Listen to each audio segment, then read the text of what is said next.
عزیز طلباء و طالبات، ہمارے آج کے لیکچر کا موضوع ہے اردو نظم کا آغاز و ارتقاء۔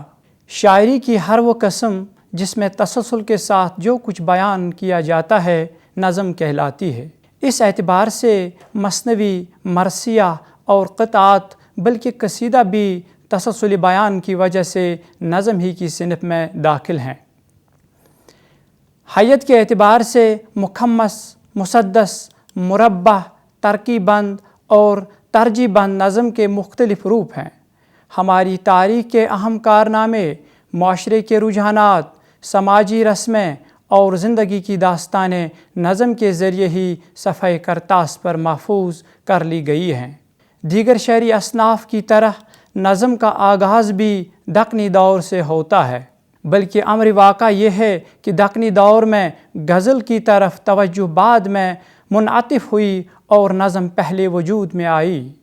اس سلسلے میں ڈاکٹر ابرار رحمانی یوں رقم طراز ہیں: اردو نظم کی تاریخ کا جائزہ لیتے ہوئے سب سے پہلے ہماری نگاہ دکن پر پڑتی ہے۔ اردو شعر و ادب کے گہسوئے سنوارنے میں شمال سے زیادہ اہم رول دکن نے ادا کیا۔ دکنی شعراء نے شاعری کو آغاز میں ہی تبلیغی مقاصد کے لیے استعمال کیا، اس لیے نظم میں بھی مذہبی خیالات و جذبات کی بھرپور انداز میں عکاسی کی گئی۔ صوفیہ کرام اپنی روح پرور تعلیمات کو نظم کے ذریعے عوام تک پہنچاتے رہے اور اس طرح نظم کے ذریعے لوگوں کے دلوں کو ہدایات کی روشنی سے منور کرتے رہے۔ بادشاہوں کی سرپرستی میں قصیدہ خوانی کا رجحان پیدا ہوا، اسی کے ساتھ ساتھ داستانوں کے لیے بھی نظم ہی کا سہارا لیا گیا۔ اس دور کے ابتدا میں خواجہ بندہ نواز گیس و دراز کے والد سید یوسف حسین شاہ، محمد اکبر حسینی نظامی، صدر الدین عبداللہ حسینی وغیرہ نے نظموں کے ذریعے اپنے خیالات، جذبات، میلانات اور دلی کیفیات کا اظہار کیا۔ دکنی دور میں قلی قطب شاہ کے یہاں بھی نظمیں ملتی ہیں اور اردو نظم کے ارتقاء میں ان کی نظموں کا اہم مقام ہے۔ قلی قطب شاہ کے دیوان میں بہت سے موضوعات پر نظمیں ملتی ہیں، مثلاً ملکی مناظر، قومی رسم و رواج، سماج کے رجحانات، انسانی جذبات اور جنگی معرکوں کے بیانات پر مشتمل نظمیں دیکھنے کو ملتی ہیں۔ دکنی دور میں چند اور شعراء جن میں ابراہیم عادل شاہ، میرانجی، جنیدی، وجہی، رستمی، گواسی، ابن نشاطی، جانم، ہاشمی، نصرتی، عبدالفائز وغیرہ قابل ذکر ہیں۔ لیکن ان شعراء نے اس صنف یعنی نظم کو اپنے قصائد، مرثیوں اور مثنوی میں استعمال کیا، یعنی ان اصناف میں کچھ ایسے ٹکڑے مل جاتے ہیں جن پر موضوع کے اعتبار سے نظم کا اطلاق ہوتا ہے۔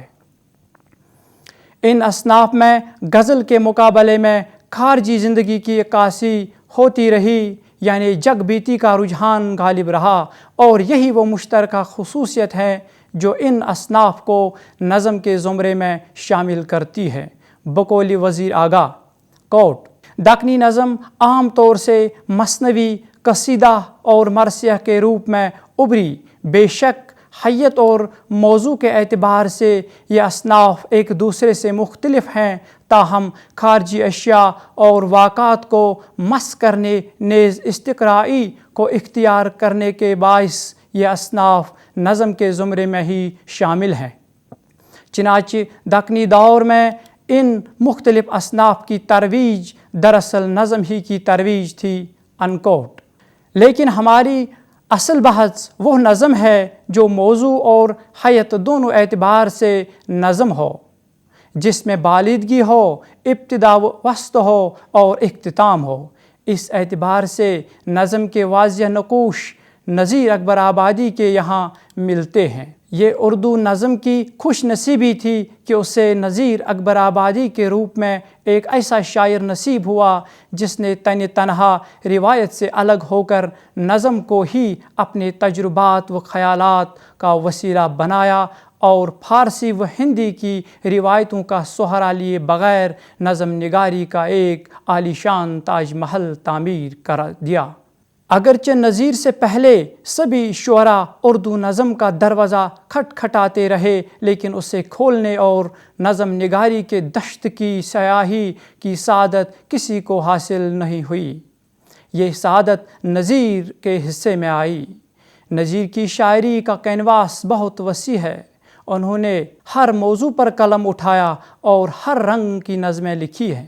ان کی نظموں میں جہاں ایک طرف میلے ٹھیلوں اور کھیل تماشاؤں کا ذکر ہے، وہیں دوسری طرف زندگی کی حقیقت، موت کی قہرمانی، قومی یکجہتی اور اخلاقی تعلیم جیسے بے شمار موضوعات پر اظہار خیال ہے۔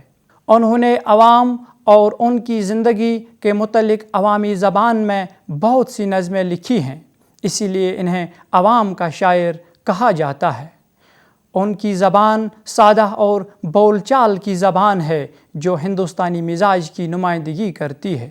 نظیر کے کلام میں سرزمین وطن کی خوشبو بسی ہوئی ہے۔ وطن کے باشندوں کی زندگی کو انہوں نے اپنا موضوع بنایا اور اپنے اسلوب اور لب و لہجہ کو عوام کی ذہنی و جذباتی سطح کے قریب تر رکھ دیا۔ انہی خوبیوں کی بدولت بعض تذکرہ نگاروں اور ناقدین نے انہیں نئے رنگ کا مواجد گردانا ہے، اور آج کا نقاد انہیں نظم نگاری کا امام قرار دیتا ہے۔ بقول رام بابو سکسینہ، کوٹ: زمانہ موجودہ کی فطری اور قومی شاعری کی ابتدا مولانا آزاد اور حالی سے کی جاتی ہے۔ اس کے پیشرو بلکہ موجد نذیر اکبر آبادی کہے جا سکتے ہیں۔ انکوٹ۔ نذیر اکبر آبادی کی ایک نظم ہے مفلسی، جس میں نذیر نے غریبی اور تنگ دستی میں انسان پر جو کچھ گزرتی ہے اور اسے کن تکلیف دہ اور اذیت ناک کیفیتوں اور حالات سے گزرنا پڑتا ہے کا نہایت مؤثر انداز میں مرقع پیش کیا ہے۔ مفلسی کے چند اشعار آپ بھی ملاحظ کیجئے۔ جب آدمی کے حال پر آتی ہے مفلسی، جب آدمی کے حال پر آتی ہے مفلسی، کس کس طرح سے اس کو ستاتی ہے مفلسی۔ پیاسا تمام روز بٹھاتی ہے مفلسی، بھوکا تمام رات سلاتی ہے مفلسی۔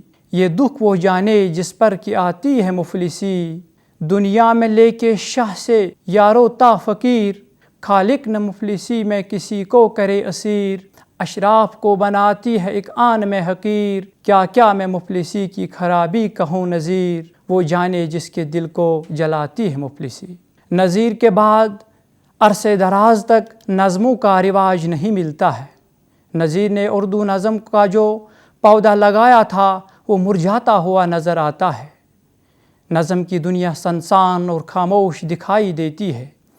تاہم اس طویل عرصے کے بعد انگریزوں کے عمل دخل اور انگریزی زبان کے اثر سے نظم نگاری کو مزید استحکام بخشنے کے لیے آزاد، حالی اور ان کے رفقا کا دور شروع ہوتا ہے۔ 1857 کی ناکام جنگ آزادی اگرچہ ہندوستان کی قومی تاریخ کا المناک ثانیہ ہے، لیکن یہ بھی سچ ہے کہ 1857 کے بعد ہندوستان میں سیاسی، سماجی، معاشرتی اور ثقافتی سطح پر بڑی دوررس تبدیلیاں رونما ہوئیں۔ نئے خیالات نے جنم لیا، ایک نیا معاشرہ اور ایک نیا ذہن و شعور پروان چڑھا۔ تاہم انگریزوں کے تسلط کے زیر اثر نئے نئے مسائل نے بھی جنم لیا۔ ان بدلتے حالات نے شعراء کو شاعری کا نیا تصور دیا۔ مولانا محمد حسین آزاد نے انہی حالات میں نظم نگاری کی تاریخ شروع کی۔ انہوں نے کرنل ہال رائڈ کی سرپرستی میں 21 جنوری 1865 کو لاہور میں انجمن پنجاب کی بنیاد ڈالی۔ 1867 میں اس انجمن کے زیر اہتمام ایک تاریخی جلسہ ہوا، جس میں آزاد نے اپنا خطبہ خیالات نظم اور کلام موزون کے باب میں پیش کیا۔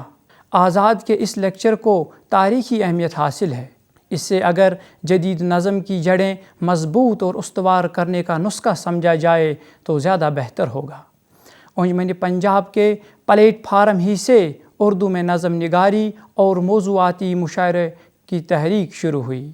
انجمن میں یہ بھی طے ہوا کہ ہر مہینے مشاعرے کا اہتمام کیا جائے۔ اگرچہ مشاعروں کا یہ سلسلہ دیر تک نہیں رہا، تاہم اس انجمن کے تحت 30 جون 1874 سے 3 مارچ 1875 تک 10 مشاعرے منعقد ہوئے۔ چند مشاعروں میں حالی نے بھی شرکت کی۔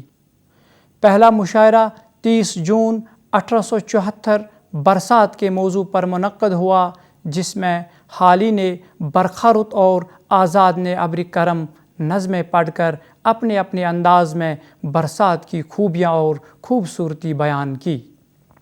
ان 2 حضرات کے علاوہ اور بھی کئی شعراء نے ان مشاعروں میں شرکت کی۔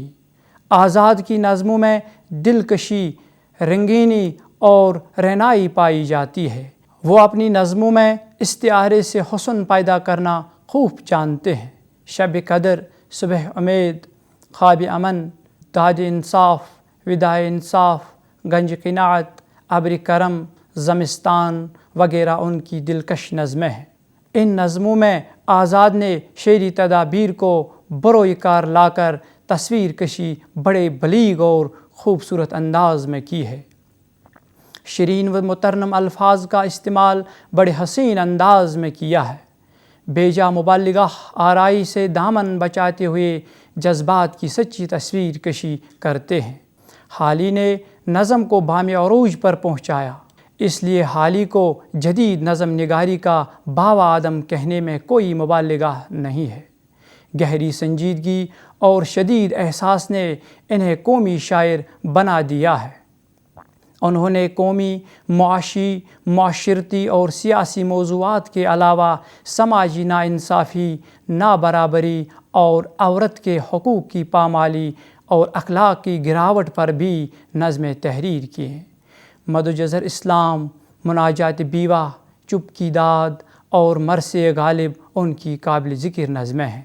نظم مسدس مد جزر اسلام حالی کا ایک عظیم ادبی شاہپارہ ہے۔ اس طویل نظم میں حالی نے بڑے دل گداز انداز میں مسلمانوں کے عروج و زوال کا نقشہ کھینچا ہے۔ یہ نظم حالی نے سر سید کی فرمائش پر ضبط تحریر میں لائی۔